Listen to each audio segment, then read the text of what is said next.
Hey everybody, welcome back to the Doggone Positive Way. I'm Maria Ryan. I'm the host of this podcast and I am also your dog trainer. Tonight we're going to talk about a little bit. I'm going to show you the live radar of Hurricane Beryl that's out there, and we're going to also do a little update on the dog trainer that was arrested last week, and I'm going to tell you what I recommend you do to find a trainer for your own pet, your dog, your cat, your bird, whatever you need trained. We're going to focus on dogs tonight, but hey, let's get into it, okay? So let me share my screen with you, and this is, there we go. So this is the track. I'm going to set this radar live in a second. But it was a 4 yesterday. I did a little update yesterday, and it was a 4. That was in the afternoon. Then it turned into a 5. It just really decimated. I think it's pronounced the Grenadine. It might not be, but I think it's all the Grenadine Islands. And now it's making a beeline to Jamaica. It's at 4 right now, but let me turn this tracker on here. There we go. So this is the system. It's huge, and the eye, it's really tight. It's like this little spot in the middle of that red area. Let me see if I can point it out to you. So here's like just the basic symbol track. And now here, see that little bit right there? That's the eye. It's really tight and it's huge. So it's like affecting, look, it's affecting Puerto Rico, the Cayman Islands. Well, right now it's out here. So it's like Puerto Rico, Haiti. Look, the DR. And then it's gonna like affect Cuba too. Look, right there, okay? This is a crazy big storm, crazy big. So I'm going to keep an eye on it over the next couple of days. I don't think it's going to hit the U.S. at all unless it makes a crazy dramatic turn. But right now it's 150 miles per hour. It is still going northwest. It was northwest, but now it's just saying northwest at 22. So it's big and it's moving at a pretty good clip. All right, so let's take this down. I'm going to share this. This is a video that I'm going to share, and let's see. Let me turn this music down. I forgot it was on. I kind of like it, but not through the whole thing. Don't worry. So anyway, this is the updated. Let's see. Let's make sure. There it is.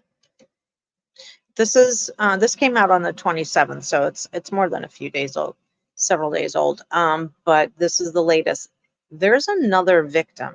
Okay, there is another dog. This is dog number 7. So let's go. And let me play that. Start that up. Alexandra and Christopher Bruce filed this police report with the Martin County Sheriff's Office Wednesday after seeing our reports on Nikki Camerlengo of Positively Paradise. They tell me their dog Otis suffered in her care almost exactly 2 years ago. Good boy. Good boy, Otis. At their Jensen Beach home, Alexandra and Christopher Bruce show us their Shelties, Lily and Otis. Yes. Classic Sheltie look. Now more thankful than ever. What are you doing, Lily? Both You look so good, Lily. Come. are alive and healthy. And we're going to put him right here with us. Right, buddy? Yeah. He's a survivor. Yeah, we love him to death. Alexandra and Christopher tell me in July of 2022, they boarded Lily and Otis with Nikki Camerlengo of Positively Paradise. Last week, the dog trainer was arrested on 1 count of animal cruelty, and so far, 6 other families have told me their dogs died or were severely injured in her care. But at the time, they saw no red flags. She came to the house a few times, seemed to be Sweet. These photos uploaded to Positively Paradise's gallery on MapQuest show the dogs with Camerlengo and at her facility. But the third time Camerlengo dropped the dogs off at their Jensen Beach home, the Bruces say they saw blood coming from Otis's leg. These pictures show the two. Okay, I'm stopping it here for a second. They let this woman, I believe, come to their house, maybe do some training in home, and then remove the dogs without them. It looks like they're not involved when she's away from them with their dogs. And then when she brings the dog back, severely injured. Listen to this. Large lacerations they found soon after, which we've blurred because they're so graphic. It looked fairly deep and fairly jagged, so we took him to the emergency vet. Vet records the couple kept show Otis needed emergency surgery. The vet inserted a drainage tube and found 2 large lacerations on his body and a puncture wound to the brain. The vet believed the injuries were at least 24 hours old. They didn't believe it was a dog bite? I don't know. I'm going to just stop it here also to let you know that when I had my daycare over in Tampa Bay, it was a daycare training facility. And, we'd have up to like 40 dogs a day there. And that's a lot of dogs to manage, a lot of playing, a lot of, care and consideration going into the play groups. But when they're playing, sometimes things happen, maybe they're playing rough and they're playing and laying down and one of them steps on their armpit with their nails and they cut their armpit, okay? Or they're playing and mouths open and they get a scratch on their side or whatever. Things happen. They jump up.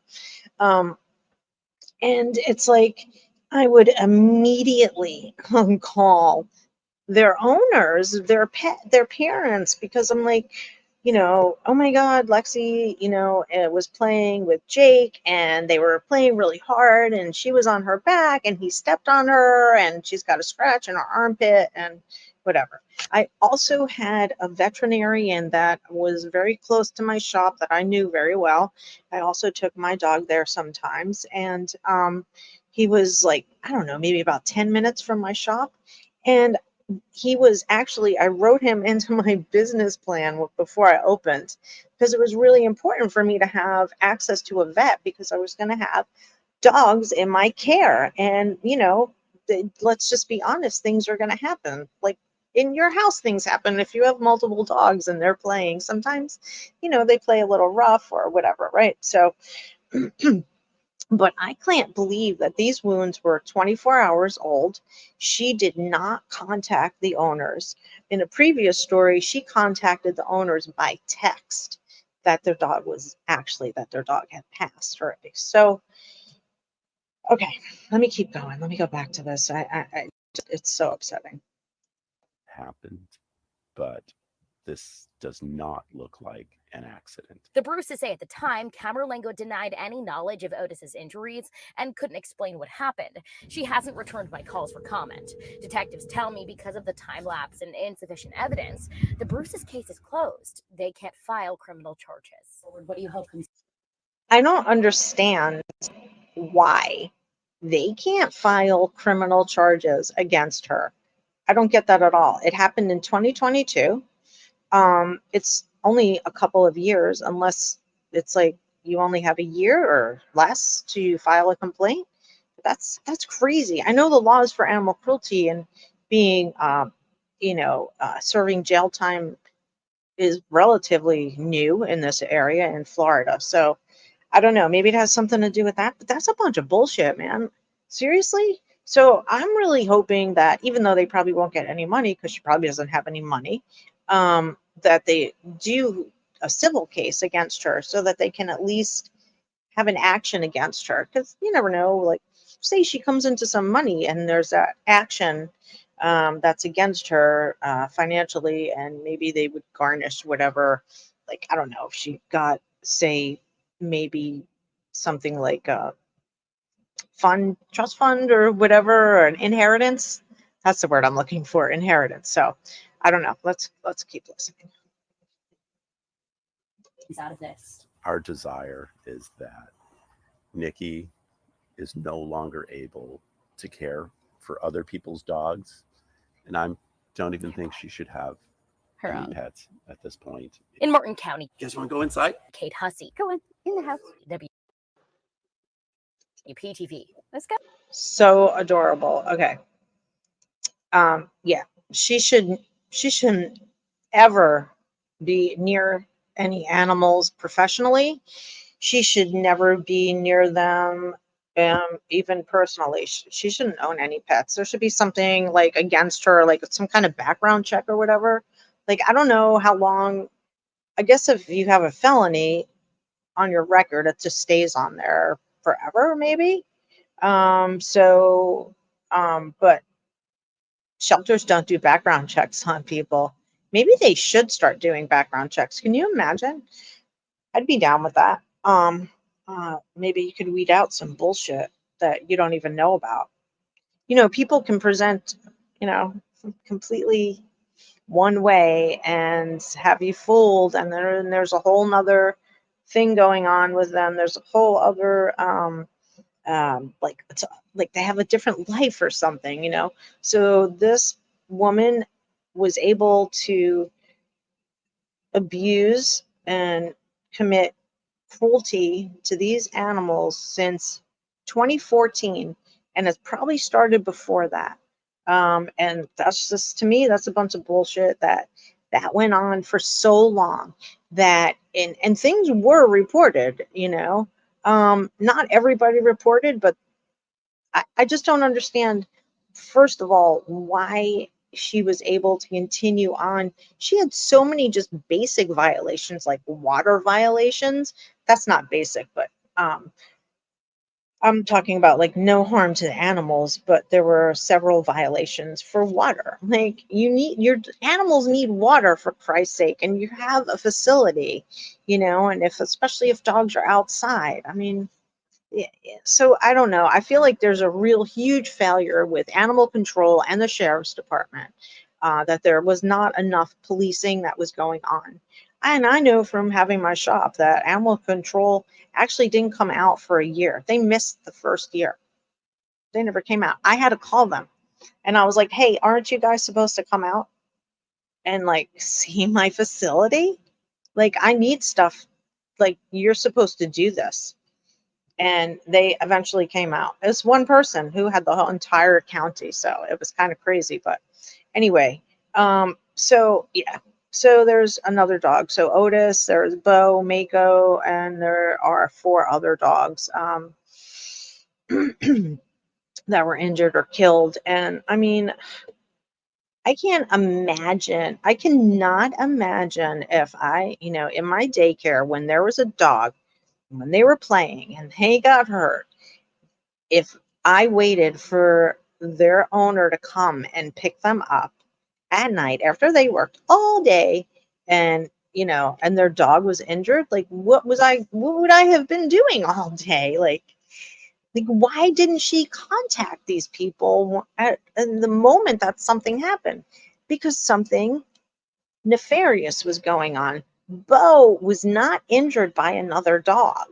Bo was injured by, I don't know, maybe an object. He had a laceration, and what did they say, a puncture to his cranium, so his skull, and he had lacerations on his belly. I think they said at least 2, and that they were very deep, and he had to have emergency surgery, and they had to place drains in. So, I mean, yeah, no. This person needs to be punished financially, and I hope that these guys go and do at least a civil suit against her, and she needs to be punished, and she needs to be jailed for like a really long time. And there's no way she should ever have any animals ever again. Ever. No. And God help us. I hope she never has children, because there's no reason for her to have a child. Can you imagine if she had a kid? If she's doing this, if she's doing this to animals, would she do to another human being, a child, another innocent being? Okay? I just call dogs human beings. It's like they're human beings. We love them. They're our family. They're like our children. They are our children. My dogs are my children. It is what it is. So let's talk just briefly about some tips that I can give you when looking for a dog trainer. First of all, what is your problem? You need to identify the problem that you're having with your pet and what you want to do to solve it. And are you interested in group classes, private lessons, in home, or going to a facility? And you need to look at their availability to you. I think that's really important. I think when you have behavior problems, that it's important that when you hire somebody to do a job for you, you should want them to really go above and beyond and serve you and your dog and the needs that you guys have, because it's really important, especially with dogs. You're going through and you're implementing a behavior plan, and things come up and you may have questions. Well, I want to be able to contact that dog trainer when I'm not in a class with them or in a session with them. So I want to know about that. Like, what's their availability? What's their willingness to communicate with me in between sessions? Is there a charge? How much is the charge? Everything like that. I want to find all that out for myself. Also, if you have a reactive dog, maybe you need to start out with some private lessons and then you can move into a reactive dog class. I did reactive dog classes with people a lot. And don't do board and trains. If you remember last episode when I was covering this dog trainer, the Flurry. Flurry? Yeah, I think that was the poodle. It was a golden doodle.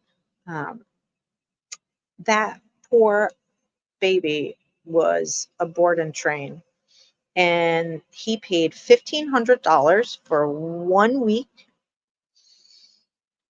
for the dog to stay at her facility, for her to train the dog and ultimately kill the dog. That was a dog that had blunt force trauma, and the vet from the necropsy said that it died a very slow and painful death from the blunt force trauma. $1,500. I want to be there with my dog.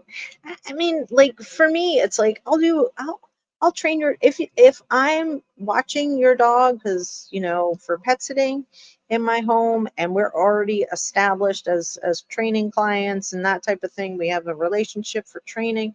Yeah, I will tighten up things. I will work on things that we already covered. But to do a board and train, if you're going to do a real board and train, you need to have that carryover training. That trainer needs to train the hell out of you when you come to pick up your dog. And you need to have repeated follow-up lessons. You can't just go there, pick up your dog when your dog is bouncing off the walls after it hasn't seen you for however long you've been away on vacation. Pick up your dog, do a session with the trainer, and then go home and never go back to the training with the dog, never do follow-up lessons. You need to do follow-up lessons. So here's the thing. Like, I know your dog's going to listen to me. I'm a dog trainer. I don't live with you. I don't live with you. You live with your dog. Your dog lives with you. I want you to learn how to train your dog. So when I do training with people, whether it's in person or if I'm doing virtual, I will model the behavior. I will show you how to do what you need to do. I will use my dog as an example, or if we're in person, I would use your dog, obviously. And then I'm like, get your treat pouch. Here's the clicker, or you should already have a clicker. But if you don't, here's your clicker and let's go. Go. Do it. Go ahead. What are we working on? This is what we're working on. Okay. If you're having a hard time, that's cool. We'll just try it again, until you are comfortable with the procedure so that you can train your dog in a very nice, gentle way. alpha rolling your dog, not using a shock collar on your dog, not using a choke chain or a pinch collar on your dog, okay? So remember that. I went off on a huge tangent. I really did, but that's kind of how my brain goes when I'm doing these episodes with you guys. The other thing is make sure that your person that you hire, the dog trainer that you decide to hire, I have notes here because it's just been a long day. I've done this a couple times and had some technical difficulties, so I'm referring to my notes this evening. But make sure that the dog trainer that you hire, you know, uses training methodologies that you like. Like, what type of training do they do? In other words, like, what style do they use, as far as, are they using positive reinforcement? Or are they saying, I use positive reinforcement? Well, then ask them a little bit further. What if the dog doesn't respond to you, to the positive reinforcement? Because this is what happens when you're really talking to a trainer who uses force and aversive methods in training. And they will say, then we'll go to corrective methods. And usually that's where the conversation stops, but you need to push and you need to ask questions. Don't be afraid to ask questions. You're paying this person. They're the professional, but you're the client. You're the one with the money. You control that, okay? You control that. Don't just give somebody money and let them do whatever the hell they want with your dog. Don't sit there and watch your dog, be jerked around, okay? I'm telling you this again. I used to do this kind of training. This is how I started. My first year of training was aversive training, period. And I changed and I stopped. So, um, you know, there's no reason, especially in this day and age with the access of information, with the conferences that are available online. And I mean, even old conferences are online from like last year or years and years ago. So there's no excuse for people to not be able to gain that education that they need, okay? And speaking of education that they need, are they credentialed? Do they have any credentials? Are they, say, I'm a certified dog trainer, or I'm a certified animal counselor, or dog counselor, dog behavior counselor, okay? Okay, what organization, and, can I look you up? Can we, can I do research on this person? I want to research the person. I don't want to just be like, oh yeah, they're awesome. Do they have a fear-free membership? Because if it's fear-free, as far as these memberships are concerned, so fear-free, you can pay them, but you can't just pay them for a membership. You give them money, and that money is going towards your initial certification. Okay, so you have to do a course to have a membership with them. I love that. I don't have that yet, but I'm working towards that. Right now, I'm a member of the IAABC, and they have continuing education courses. So I like that too. I've always done continuing education. I have studied with the best trainers and the best behaviorists in the world. No joke, like the best of the best. And I feel really blessed that I had the opportunity that I had back when I first started. And it's just really awesome to say that I studied with these people. So anyway, so what kind of credentialing do they have? Is it legit credentialing? Because it doesn't matter, if they have memberships, because the other places, like even the IABC, I just paid them for the membership. I have a membership number. I can show you that, but I, that's it, right? So all of these places, really, you can just pay for a membership. There may be some, like maybe CPD, where you're going for the certification, but you probably wouldn't even bother with that because, if you didn't take that test, then you're not going to be paying them. You're only going to be paying them for that test, okay? So I want to know that what you have on your website is real. So I'm going to research the organization that you're a member of. Remember that one place that she was a member of? One of their courses was how to properly assess a prong collar. Seriously? Like almost like, I don't know, $159. I'm like, oh my God, really? And that is real. Go back, look at last week's video. But the other thing that you can do is also ask people for recommendations or referrals, like your vet or your friends or maybe your neighbors who have gone through training and you're like, oh, their dog's well behaved. What's going on? Where did you go? What kind of training did they do? You can read reviews, and reviews are really helpful. I'm not trying to downplay a review, but sometimes you're not really I'm not really sure if they're actual real reviews. So there's that too. Okay. Like you hear about that all the time with whatchamacallit, with Amazon. These reviews aren't real. They're not written by real people, or they're getting paid type of thing. So it's not real legit.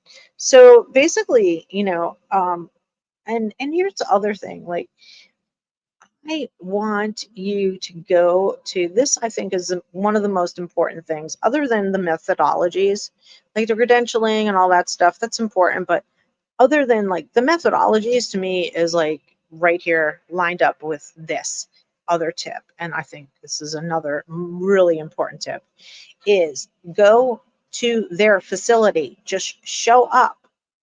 Just show up. Don't make an appointment. Go there. If they teach in the park, go to the park. Show up. Just show up. I want you to see them when they're in action, not when you've scheduled something and everything's all neat and tidy. Just go and show up, okay? It's really important. The other thing you can do, and what I recommend and what I allowed people to do, was they could come in and sit for one class for free. And then I had this awesome client and friend, Joan. She came to me. She didn't have her puppy yet. She was getting the puppy. She had everything lined up. Lacey wasn't ready. I don't even think Lacey was born yet, but she didn't have the puppy. So she paid for one of my classes, and I think maybe more than one, honestly. And she sat in my class, my clicker training class. That's all I do is teach clicker training, but it was a group class. And I gave her Talu. I gave her my dog, my training partner in crime, my baby girl who's no longer with us. Rest in peace, Talu. But yeah, and I mean, she's the best client. Like, I love people like that who are so freaking proactive. It's like, oh my God, this dog's going to be amazing. And her dog was amazing. Lacey was amazing. Lacey and Talu are together now over the Rainbow Bridge. But I want my trainer to show me. You can tell me, but show me. Show me in your actions when I'm watching you train another dog, or when I come into your dog training or dog training facility or doggy daycare or boarding facility, that you're not hiding stuff. That it's not like, oh, kind of a cover-up thing. Because I mean, she had all those violations from animal control. Who knows what they weren't seeing? Well, we do know what they weren't seeing. They weren't seeing the abuse that was going on. They had to be hitting little Otis, this little Sheltie, with something to have a puncture in his skull. Like, what were they using? And if they weren't dog bites, like, what the hell? Were they throwing him against something? Like, what was going on? I can't even imagine. Those people probably feel horrible. So listen, do your due diligence, do your homework. You really, really, really need to check people out, like really, especially these days, because there's so many people out there that say they're dog trainers, but they're not using evidence-based methods, and they're going to wind up damaging your dog, and they're going to wind up not really teaching them to do anything that you want them to learn. So we've got choose your needs, make sure they have some good credentials, Make sure that you can go check them out, get some recommendations from your veterinarian, from other people, and, you know, make sure that they're going to really serve you and your dog, and that you can reach out to them in between lessons. You want people that are friendly, that are open. You don't want people that are just going to take your animal from you and collect your money, and, you know, you're not present during 90% of what's going on. No, that's not good. That's not dog training. Dog training it's communal. It's working with you guys, because humans, we're the problems. We're the ones that fuck up our dogs, right? We do all the time. So anyway, have a great night. Have a doggone positive day. Stay safe during the 4th. Check out my little short on the tips of what you can do. Tomorrow's Wednesday. You have tomorrow to go get things done, okay? Wrap things up. All right, everybody. Have a great day. Have a great week. And I will see you next time. Bye.